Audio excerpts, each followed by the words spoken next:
டாக்ஸை பிடிக்காத சில பேர், அது மேலே பழி மட்டும் போட்டுகிட்டே இருக்கணும்னு பேசுகிற சில பேர் சொல்லக்கூடிய ஒரு விஷயம் என்னென்னா, டாக்ஸை பிடிச்சவங்கலாம் நைட்டு தனியாக வெளியே வந்து பாருங்கள், அப்போ தான் வந்து உங்களுக்கு அந்த கஷ்டம் தெரியும் அப்படின்னு சொல்கிறீங்க. நான் ஒரு விஷயம் சொல்கிறேங்க, எல்லாருக்குமே தெரியும் மகா சிவராத்திரி அன்னைக்கு ஒரு நாள் பார்த்தீங்கன்னா மொத்த பேருமே கன்விழ்ச்சி இருப்பாங்க. எல்லாருமே வந்து தெருவில் நடந்துக்கிட்டே இருப்பாங்க. எல்லாருமே முக்கால்வாசி பேர் வெளியே தான் இருப்பாங்க. சில பேர் கோவிலில் இருப்பாங்க. அதே மாதிரி அன்னைக்கு ஒரு வழிபாடு இருக்குது. என்னன்னு பார்த்தீங்கன்னா, ஒரு சிவன் கோவிலேருந்து இன்னொரு சிவன் கோவிலுக்கு போவாங்க. ஒரு ஜீவ சமாதியிலேருந்து இன்னொரு ஜீவ சமாதிக்கு மாறி மாறி போயிட்டே இருப்பாங்க. அதுக்கு பேர் வந்து சிவாலய ஓட்டம் அப்படின்னு பேர். ஒரு தெருவில் ஒருத்தர் மட்டும் கூட தனியாக நடப்பாங்க.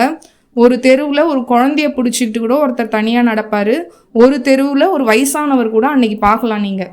அந்த மாதிரி வந்து மாறி மாறி நடந்துக்கிட்டே இருப்பாங்க. அன்னைக்கு வந்து இது வரைக்கும் வந்த நியூஸில் இத்தனை வருஷத்தில் மகா சிவராத்திரி அன்னைக்கு நைட்டு ஏதாவது டாக்ஸ் வந்து இவரை கடிச்சிடுச்சு, இவர் பின்னாடியே வந்தது, இவரை முறைச்சிது அப்படின்லாம் ஏதாவது நியூஸ் வந்திருக்கா? அது வந்து நீங்களே யோசிக்கணும். அன்னைக்கு நைட்டு மட்டும் சிவபெருமான் வந்து அவங்களுக்குலாம் லீவ் விட்டுடுறாரா யாரையும் பார்த்து நீங்கள் குலைக்கக்கூடாதுன்ட்டு?